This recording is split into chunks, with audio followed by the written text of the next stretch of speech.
विकास दिव्य कीर्ति जो कि दृष्टि आईएएस वाला है, उसका एक वीडियो बहुत वायरल हो रहा है। उसमें उसने कहा है कि श्री राम ने देवी सीता को कहा कि तुम मेरे लिए अब उसी प्रकार से अयोग्य हो जिस प्रकार से कुत्ते के द्वारा चाटी गई रोटी या घी होती है।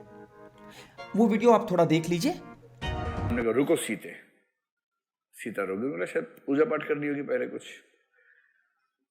तो राम ने जो वाक्य बोला है ना, बड़ा खराब वाक्य बोला भाई। मैं तो बोलते हुए मेरी जबान कट के गिर जाएगी, पर बोलना होगा, क्या करें।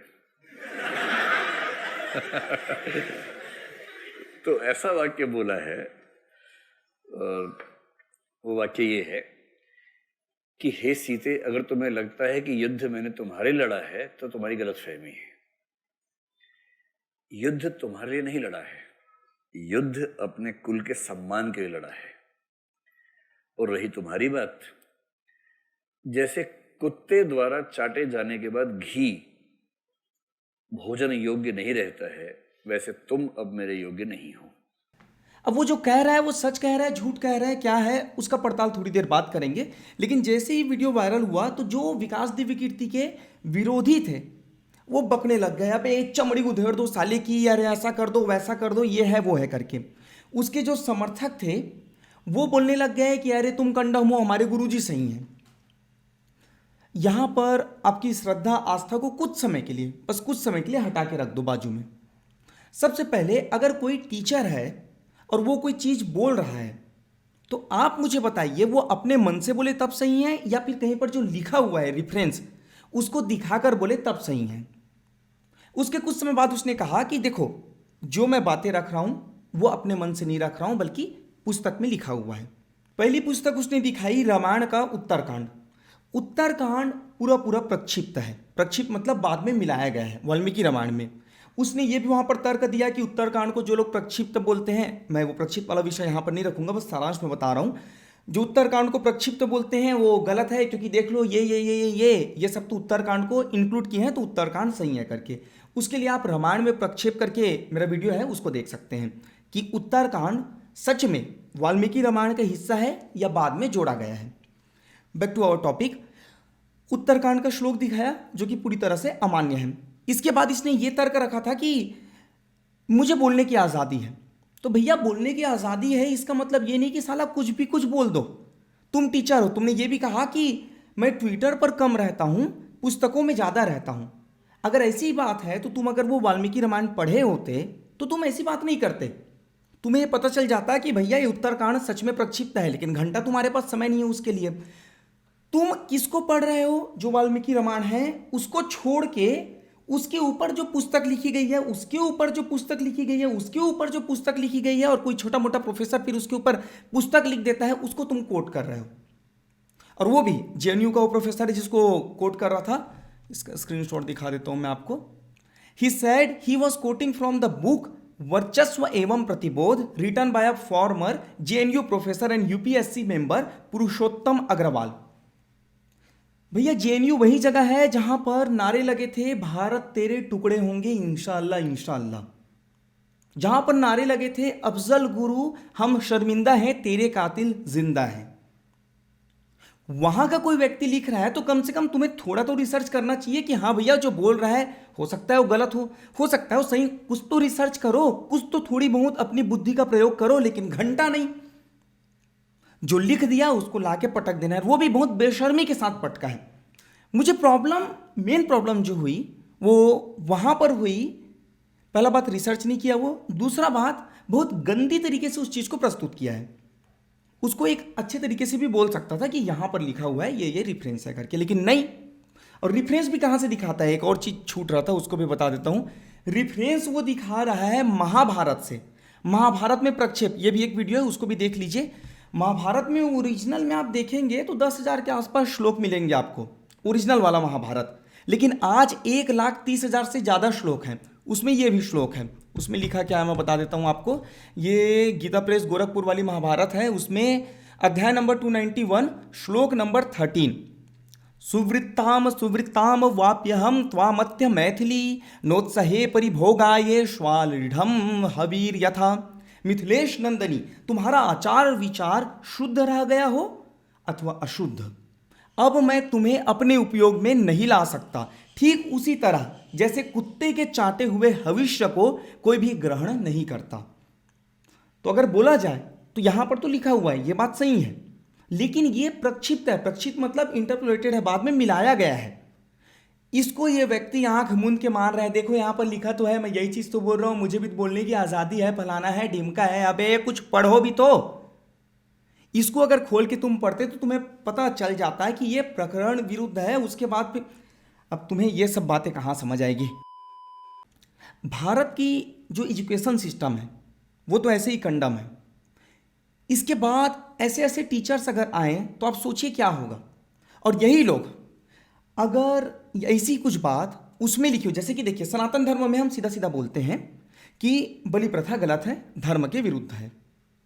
सती प्रथा गलत है, धर्म के विरुद्ध है। बाल विवाह गलत है, धर्म के विरुद्ध है। लेकिन इस्लाम में और क्रिश्चियनिटी में जो शुरुआत के मनुष्य हुए हैं, उन लोगों के जो बच्चे हुए, उन लोगों में भाई बहन की शादी करना जायज़ था, ये बोला जाता है। इस्लाम और क्रिश्चियनिटी में ये सब चीज़ एक्सेप्टेड है। ऐसा नहीं कि मैं अपने तरफ से आरोप लगा रहा हूँ करके। आप किसी को भी पूछ लीजिए, थोड़ा बहुत आप बाइबल और कुरान का अध्ययन करेंगे तो आपको पता चल जाएगा कि वहाँ पर शुरुआत में एडम और ईव, या फिर कुरान के अनुसार से आदम और हव्वा, इन दोनों ने निकाह करी, मैरिज करी।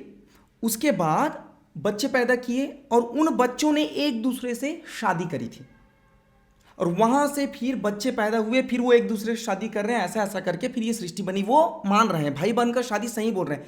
उसको तुम ऐसा क्यों नहीं बोल रहे हो कि कहते हुए मेरी जबान लड़खड़ा जाएगी, लेकिन कहना तो पड़ेगा नहीं। तो जो दूसरे रिलीजन्स में उटपटांग बातें लिखी हुई है उसको तुम हंसते हुए नहीं बता रहे हो, उसको हंसते हुए छोड़ो, तुम नॉर्मल में भी कोट नहीं कर रहे हो। और सनातन धर्म में जो हम अस्वीकार करते हैं, जिसको हम एक्सेप्ट नहीं करते, हम बोलते हैं कि ये गलत लिखा हुआ है, ये प्रक्षेप है, बाद में मिलाया गया है, उसको तुम हंसते हुए खिलखिला के मजे लेते हुए बताते हो। तुम ये क्यों नहीं बताते? तुम्हारे जैसा बिना रेफरेंस के बात नहीं करता कि बाद में आके रेफरेंस दो भैया, क्लैरिफिकेशन करो करके। मैं सीधे रेफरेंस देके बात करता हूं। बाइबल का book of Genesis verse number 31। One day the older daughter said to the younger, our father is old and there is no man around here to give us children, as is the custom all over the earth. Let's get our father to drink wine and then sleep with him and preserve our family line through our father. यहाँ पर लूत की जो बेटियां हैं वो ये बोल रही हैं कि अभी यहाँ पर कोई मनुष्य नहीं बचा है, तो उसको वहाँ पर भ्रम हो गया था, लेकिन उसके ऊपर अभी नहीं जाते हैं। तो हम अपने पिताजी को दारू गांजा पिलाते हैं, उसके बाद फिर उसके साथ सोते हैं, उसके बाद फिर हम लोग प्रेग्नेंट हो जाएंगे, फिर बच्चे पैदा करेंगे। ये लिखा हुआ है। मैं आपको वर्स नंबर 31 और 32 बताया। उसके बाद वो लड़कियां अपने बाप के साथ सोई या नहीं सोई, उसके लिए आगे देखिए। Verse number 33, that night they got their father to drink wine and the older daughter went in and slept with him. सो गई भैया बड़ी वाली। He was not aware of it when she lay down और when she got up. उसके बाद verse number 34 में देखिए, the next day the older daughter said to the younger, last night I slept with my father, let's get him to drink wine again tonight. कि कल की रात में मैं अपने बाप के साथ सोई थी, चलो आज और उनको दारू पिलाते हैं। And you go in and sleep with him so we can preserve our family line through our father. तो आज उनको दारू पिलाते हैं ताकि आज रात तुम जाओ और उनके साथ सो सको, और उसके बाद फिर हम जो फैमिली लाइन है, अपना जो वंश है, उसको अपने फादर के द्वारा आगे बढ़ाएंगे। वर्स नंबर 35 देखिए, so they got their father to drink wine that night also. तो उन्होंने उस रात भी अपने बाप को दारू पिलाया, वाइन पिलाया। And the younger daughter went in and slept with him. और जो उसकी छोटी बेटी थी वो गई उसके साथ बिस्तर में और सोई। Again he was not aware of it when she lay down और वेन शी गॉट अप। उसके बाद भी जो लूट है उसको पता नहीं था कि कौन आ रहा है, कौन सो रहा है, क्या कर रहा है, पता नहीं। उसके बाद इजैक्यूएशन भी हो गया उसका कर्मकांड। अब ये वाली बात को हंसते हुए क्यों नहीं बताता वो?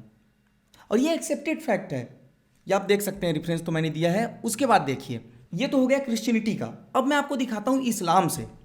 यह है हदीस अल बुखारी, उसके आगे लगा हुआ है सही।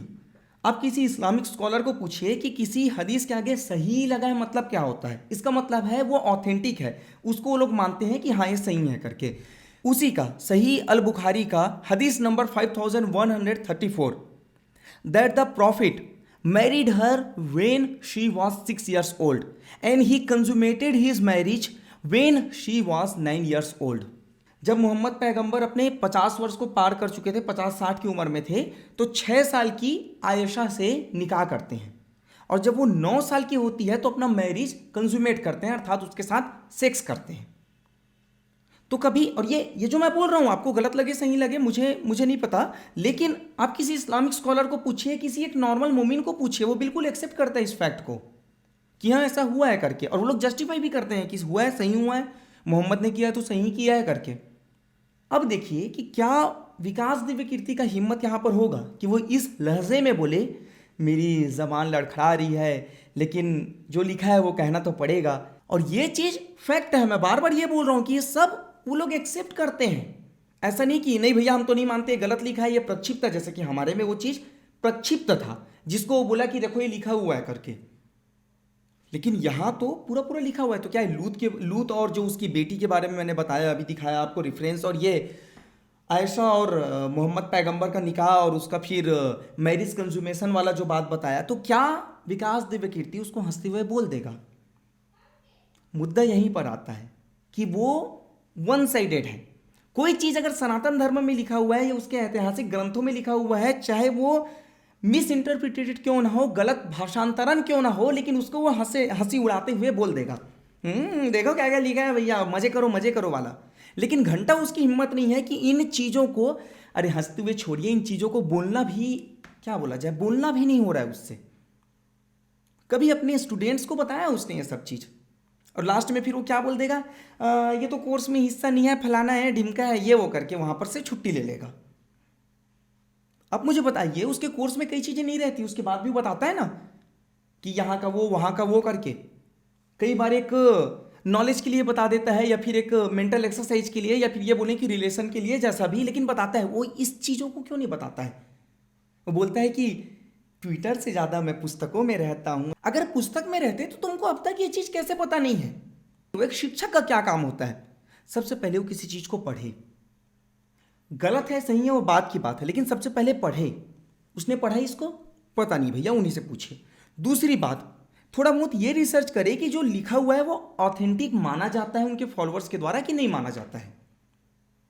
उसने तो बिल्कुल नहीं किया। उसके बाद माना जाता नहीं माना जाता भूल जाओ, खुद का तुम मेहनत करके, क्योंकि अगर इतने पढ़े लिखे हो तो थोड़ा बहुत तुम्हें समझ में आ जाएगा कि ये बाद में मिलाया गया, अभी मिलाया गया, ये है वो है जो भी है, लेकिन तुम खुद का दिमाग लगा ही नहीं रहे हो यहाँ पर। तो तुम्हारा दिमाग जो है वो खुला हुआ नहीं है, तुम्हारा दिमाग जो है वो बंद है, और बंद दिमाग से तुम वन साइडेड हो के केवल एक संप्रदाय विशेष का मजाक उड़ा रहे हो, ये तो बड़े शर्म की बात है। और उसके बाद बोल रहे हो कि भैया देखो किसी का आस्था वास्था वो हो रहा है तो मैं क्या करूं, क्योंकि जो लिखा है वो मैं बोल रहा हूं, ऊपर से मुझे बोलते हुए भी तो थोड़ी जबान लड़खड़ा रही है। लेकिन जब इंटरव्यू देते हुए बोला वो, या फिर ये बोला जाए कि क्लेरिफिकेशन देते हुए, तब वो नहीं बोला कि बोलते हुए मेरी जबान लड़खड़ा रही है लेकिन बोलना तो पड़ेगा, नहीं, वहां पर हंसी कहाँ गायब हो गई भैया? तो यही होता है इन लोग का। ये लोग पढ़ते लिखते कुछ नहीं है, और पढ़ते लिखते भी क्या चीज़ को है, मेहनत कर रहे हैं वो लोग, रटने वाला काम कर रहे हैं वहाँ पर, और वो भी पढ़ किस कर रहे हैं? जो वन साइडेड लिखा हुआ है जेएनयू के प्रोफेसर जैसे लोगों का।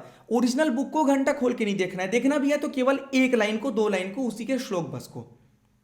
तो मेरी दृष्टि में दृष्टि आईएएस का जो ये शिक्षक है वो शिक्षक के नाम पे डब्बा है। ज्ञान उसके पास है लेकिन पर्याप्त ज्ञान नहीं है, अज्ञानी ही है वो। क्योंकि एक पर्टिकुलर टॉपिक में जब उसको कुछ बोलना है तो थोड़ा बहुत रिसर्च करके बोलना चाहिए ना भाई। आंख मूंद के ये दे तो लिखा है ये पढ़ लो। अब किसी पुस्तक में अगर लिख दिया कि Vikas Divya Kirti is agent of Christian missionaries करके, मान लेंगे। कहीं पर अगर कुछ चीज लिखा हुआ है तो सीधे सीधे थोड़ी मान लोगे आप। ये तो बच्चे जैसी बात है कि देखो हमारे टीचर ने बताया है 2 + 2 = 5, हम तो मानते हैं 2 और 2 5 होता है। अरे भैया खुद का तो दिमाग लगाओ, और केवल यह कह के नहीं बच सकते हो कि फलाना प्रोफेसर ने लिखी है करके। तो सीधी सीधी बात यही है, आज की जो टीचर्स हैं उसमें मैक्सिमम ऐसे ही कंडम लोग भरे पड़े हैं, अनपढ़ हैं एक प्रकार के वो लोग, क्योंकि एक इतना को पढ़ लिया और ये लोग बोल रहे हैं हम पढ़ते हैं करके, और इतना जो छूटा हुआ है उसको घंटा नहीं देखते वो लोग। प्रक्षेप इसको हटा देते हैं, कंडम व्यक्ति, क्योंकि एक गरीब कुछ बोल रहा है श्री राम जैसे महान चरित्र के बारे में, देवी सीता जैसे महान चरित्र के बारे में, तो घंटा ध्यान मत दो। गरीबों का काम है बोलते रहना, बोलने दो उनको। मैं मेन मुद्दे पे आता हूं। जो सनातन धर्मी है उनको कहना चाहूंगा कि हमारी पुस्तकों में बहुत ज़्यादा इंटरपोलेशन हुआ है। उसके लिए मैं एक अलग से वीडियो बनाया हूं, मैं बिल्कुल रेकमेंड करूंगा कि आप उसको देखिए। प्रक्षेप, उसका मैं लिंक आपको डिस्क्रिप्शन में भी दे दूंगा और आई बटन कोंटे कांटे में कहीं पर होगा वहां पर भी चिपका दूंगा। बिल्कुल देखिए, क्योंकि उसमें आपको समझ में आएगा कि हाँ भैया, सच में जो श्लोक या मंत्र लिखा हुआ है वो सही है कि गलत है। क्योंकि जब तक आप इस चीजों को नहीं जानोगे, कोई भी आएगा और बक के चले जाएगा। ये देखो लिखा तो हुआ है, ये गीता प्रेस में छपी है, यहां पर लिखा तो हुआ है, गीता प्रेस वाले को तुम मानते हो, ये तो लिखा है, बताओ क्या करोगे? कुछ नहीं कर पाओगे आप। और वहां पर सिर्फ आप ये चीज बस बोल पाओगे कि ये तो हमारी श्रद्धा का विरोध कर रहा है, ये तो हमारी आस्था का विरोध कर रहा है। इससे काम नहीं चलता है, रिफरेंस से काम चलता है, रिफरेंस भी ऑथेंटिक रिफरेंस से काम चलता है। तो इसीलिए सबसे पहले आप अपने धर्म को जानो, उसके बाद आप इन कमकलों से आसानी से निपट सकते हो। कोई बड़ी चीज नहीं है।